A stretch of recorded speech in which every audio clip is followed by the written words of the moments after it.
افغانستان د نښلولو، پرځان بسیاینې او پرمختګ په لور د اوسپنې پټلۍ څخه د پراختیا تر پلونو پورې.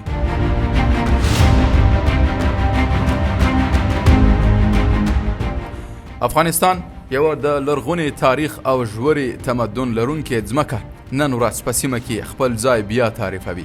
هغه هېواد چې لسیزو جګړو او ناامنیو له پرمختګ څخه شاته کړی و، اوس په ټینګ عزم سره ګام په ګام خپل ځان بیا جوړوي. د عروج علمي تحقیقي اداره د پوهاوي بښونکي او څېړنیز بنسټ په توګه د خلکو ترڅنګ ولاړه ده ترڅو د هېواد د زیربنایي بدلونونو لاره ثبت، تحلیل او مستنده کړي. په دې ویډیو کې موږ په شمالي افغانستان کې د روانو لویو ریل پټلۍ، عمراني او اوبو لګولو پروژو ته کتنه کوو. د ستراتیژیکو اوسپنې پټلیو څخه تر هغو پلونو پورې چې لیرې پرتې سیمې سره نښلوي او د تیپې کانال څخه تر دولت آباد پله پورې چې د پرمختګ په لور د افغانستان ښکاره نښې دي.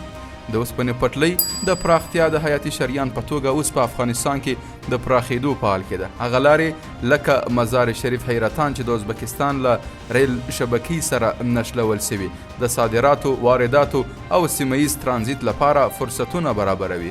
د تیپې د لوی کانال پروژه چې د کرنې د اوبو لګولو او پرځان بسیاینې په موخه روانه ده، اوس د اوسپنې پټلۍ، لویو لارو او حیاتي لارو د تیریدو لپاره د پلونو په جوړولو سره د یوې جامع پراختیایي برنامې بڼه ښیي. له دې پلونو څخه یو هم د تیپې کانال پر سر د اوسپنې پټلۍ پل دی چې په بریالیتوب سره بشپړ سوی دی.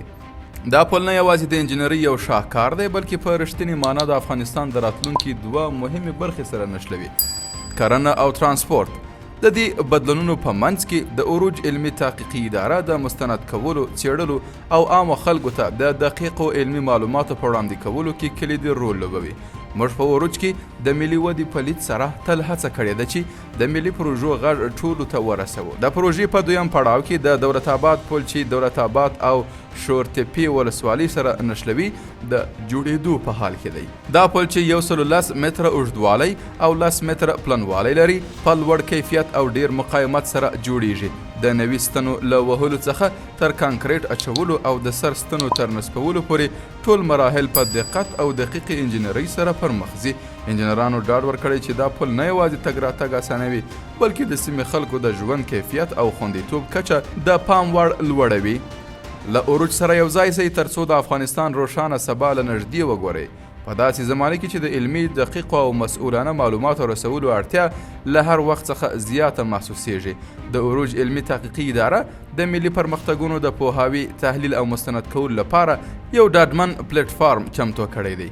که غواړئ د لویو پروژو حیاتي زیربناو او روښانه راتلونکي په لور د افغانستان د ټینګو ګامونو له وروستیو بدلونونو خبر سئ، همدا اوس د عروج نشراتي ادارې یوټیوب چینل سبسکرایب کړئ. ستاسو سبسکرایب یوازې یو کلیک نه دی، د افغانستان د راتلونکي په جوړولو کې برخه اخیستنه ده. په هره ویډیو سره موږ به یو ځای د خپل هیواد د معاصر تاریخ کیسه کوو. نو له عروج سره یو ځای سئ، هغه ځای چې هر مخ پر وړاندې ګام مستند کیږي.